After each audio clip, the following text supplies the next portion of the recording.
Mga kapatid, sa pananampalatayang Islam, sabi ni Propeta Muhammad sallallahu alaihi wasallam bilang pagpapayo niya sa atin, ang sabi niya, ittaqillaha haythuma kunt. Ang sabi ni Propeta Muhammad, katakutan niyo ika si Allah kahit saan man kayo naroroon. Halimbawa, kapag nandun ka sa sitwasyon na nag-aalanganin ka kung gagawin mo yung isang bagay na alam mo na ito ay pinagbabawal ni Allah subhanahu wa ta'ala, pero kalaunan ay hindi mo rin ito ginawa dahil nangingibabaw pa rin ang takot mo kay Allah subhanahu wa ta'ala, yun ang tunay na kahulugan ng takot sa Allah. Yun ang pumipigil sa Kanya sa anumang mga masasamang gawain na maaari niyang magawa o maaari niyang magustuhan gawin dahil sa tunay na takot kay Allah subhanahu wa ta'ala. At itong takwa na ito mga kapatid ay wala itong pinipiling lugar. Haythuma kunt.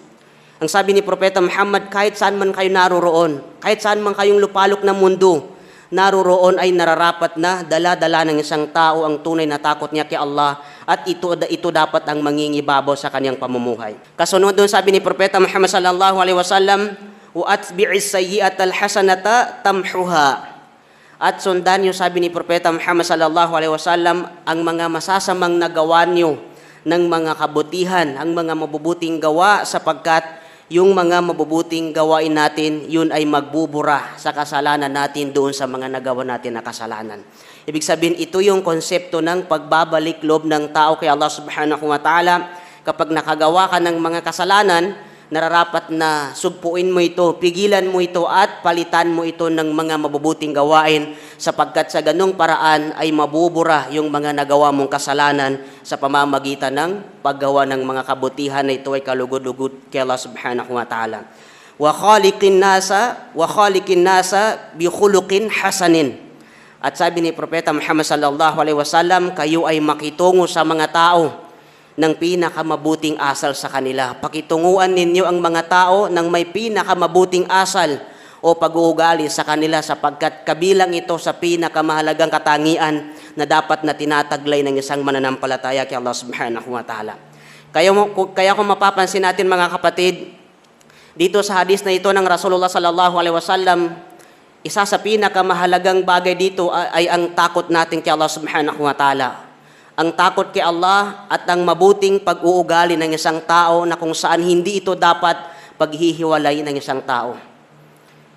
Hindi dapat ito mawawala sa isang mananampalataya. Bakit natin ito sinasabi? Sapagkat maraming mga tao na ang pinipili lamang nila ang isa dito sa bagay na ito. Anong ibig sabihin? Maraming mga tao na sabi na hindi baling masama ang aking pag-uugali, ang mahalaga ay may takot ako kay Allah. Ang mahalaga ay ako ay nagsasala. Ako ay nag-aayuno sa buwan ng Ramadan. Hindi baling maging masama ang aking pag-uugali. Meron ding mga tao na ang kanilang paniniwala, kung nagsasala ka, may takot ka nga sa Allah, pero napakasama ng ugali mo. Subhanallah. May mga ganun na mga tao. Ayaw niya magsala kasi sabi niya, di baling hindi ako nagsasala, at least mabuti ang aking pag-uugali. Itong dalawang bagay na ito mga kapatid ay hindi ito dapat maghihiwalay sa katangian ng isang mananampalataya. Bakit? Si Propeta Muhammad sallallahu alaihi wasallam, alam niyo mga kapatid, hindi siya pinuri ni Allah subhanahu wa ta'ala dahil sa husay niya sa pagsamba sa Kanya. Hindi siya pinuri ni Allah doon.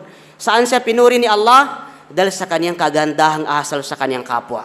Ang sabi ni Allah subhanahu wa ta'ala, wa innaka la'ala khuluqin azim. Yun ang pagpupuri sa Kanya ni Allah subhanahu wa ta'ala dahil sa manners, dahil sa good manners and right conduct ni Propeta Muhammad sallallahu alaihi wasallam, yung pagiging mabuti ng kanyang asal, doon siya pinuri ni Allah subhanahu wa ta'ala at hindi niya pinuri sa pagiging mahusay niya sa pagsamba kay Allah subhanahu wa ta'ala. Ibig sabihin mga kapatid, kung dumating tayo sa punto na may mga tao na papipiliin ka, anong gusto mo? Yung ikaw ay matakotin sa Allah pero masama ang ugali mo, o ikaw ay mabuting tao, napakabait mo sa kapwa, pero wala kang takot sa Allah at hindi ka nagsasala. Pareho lang mahalaga sa atin yun mga kapatid. Una, mangingibabaw ang takot natin kay Allah at magkaroon tayo ng mabuting pakikitungo sa ating kapwa. Sapagkat sabi ni Propeta Muhammad sallallahu alaihi wasallam, akmalul mu'minina imanan ahsanuhum khuluqan. Ang kumukumpleto sa pananampalataya ng isang tao, ng isang mu'min, ay ang pagiging mabuti ng kanyang ugali. Ibig sabihin, kahit nagsasala ka, nagpa-fasting ka, nagbibigay ka ng sadaka, nagbabasa ka ng Quran, pero masamang ugali mo, hindi mo sinusundan ang pag-uugali ni Propeta Muhammad sallallahu alaihi wasallam, ay hindi pa rin ganap ang iyong pananampalataya, sapagkat ito ang kumukompleto sa pananampalataya ng isang tao, ang pagiging mabuti ng kanyang ugali o ng kanyang asal sa kanyang kapwa. Kaya sa isang hadis ng Rasulullah sallallahu alaihi wasallam, tinanong siya, sabi niya, su'ila Rasulullah sallallahu alaihi wasallam an akthara ma yudkhilan nasal jannah. Nung tinanong ang Rasulullah sallallahu alaihi wasallam kung ano nga ba ang karamihan sa mga tao na makakapasok sa paraiso ni Allah? Karamihan sa mga tao na nandoon sa paraiso ni Allah. Sabi ni Propeta Muhammad sallallahu alaihi wasallam, taqwallahi wa husnul khuluq. Ang tao na may takot kay Allah at ang mabuting pag-uugali ng isang tao. Ibig sabihin mga kapatid, isa ito sa pinakamatibay na katibayan na yung takot natin kay Allah, ito ay may kaakibat na pagiging mabuti ng ugali natin sa ating kapwa. Kasi yun ang sinabi ng Propeta Muhammad sallallahu alaihi wasallam, karamihan sa mga tao na makakapasok sa paraiso, ang magiging dahilan ng pagpasok nila sa paraiso ay dahil sa takot nila sa Allah. Nasa kanilang puso ang tunay na takot kay Allah. Pangalawa, meron silang mabuting katangian noong sila nasa mundo. Meron silang mabuting pag-uugali sa kanilang kapwa. Kaya nung tinanong naman ng Rasulullah sallallahu alaihi wasallam, su'ila an akthari ma yudkhilun nasin nar. Nung tinanong naman siya kung ano yung karamihan naman sa mga tao na makakapasok sila sa impyerno ng Allah. Ang sabi ni Propeta Muhammad sallallahu alaihi wasallam, al-famu wal farj. Ang karamihan sa mga tao na maging dahilan na ikakapasok nila sa impyerno ni Allah subhanahu wa ta'ala ay dahil sa kanilang bibig at dahil sa kanilang pinakapribadong parte ng kanilang katawan. Subhanallah. Ibig sabihin, dalawang bagay ito na maaring maging dahilan sa isang tao, babae man o lalaki, na ikakapahamak niya sa kabilang buhay at maging sanhi ng pagkapasok niya sa impyerno ni Allah dahil sa kanyang bibig o sa kanyang dila at dahil sa kanyang pinakapribadong parte ng katawan. Ibig sabihin mga kapatid, itong bibig natin, itong dila ng isang tao ay maaari itong magpahamak sa kanya sa kabilang buhay. Sa papanong paraan? Kapag ang isang tao ay hindi niya nakokontrol ang mga lumalabas sa kanyang bibig, paninirang puri, panlilibak, etc. Lahat ng mga masasamang bagay na lumalabas sa kanyang bibig ay maaari itong magpahamak sa kanya pagdating sa kabilang buhay. At ganun din sa isang tao na kapag hindi niya pinangalagaan ang kanyang dangal, ang kanyang kalinisan, ay maaari din itong maging dahilan na ikakapasok niya sa impyerno ni Allah subhanahu wa ta'ala.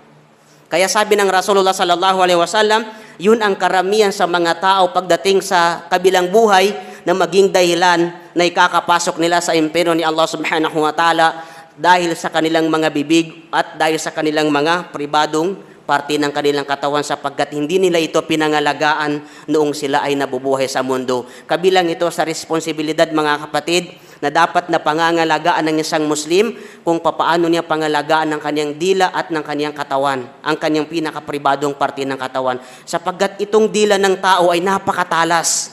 Sa simpleng salita lang na sasabihin natin o masasabi natin sa kapwa natin, maaari itong magbunga ng kasalanan sa atin. Magkakaroon tayo ng kasalanan, lalong-lalo na yung mga tao, babae man at lalaki, na naging kaugalian na nila ang kanilang paninira sa kanilang kapwa, ang kanilang panlilibak sa kanilang kapwa. Napakadelikado nito sa kanila, sapagkat hindi man nila nararamdaman dito sa mundo kung gaano kadelikado ang mga lumalabas sa kanilang bibig, pero pagdating sa kabilang buhay, yang dila na yan mismo ang kanyang makakalaban doon, sapagkat magiging sinungaling ang dila. Yan ang magkakalaban sa kanya pagdating sa kabilang buhay, sapagkat itatanggi niya lahat ng kanyang mga sinabi noong siya ay nabubuhay dito sa mundo.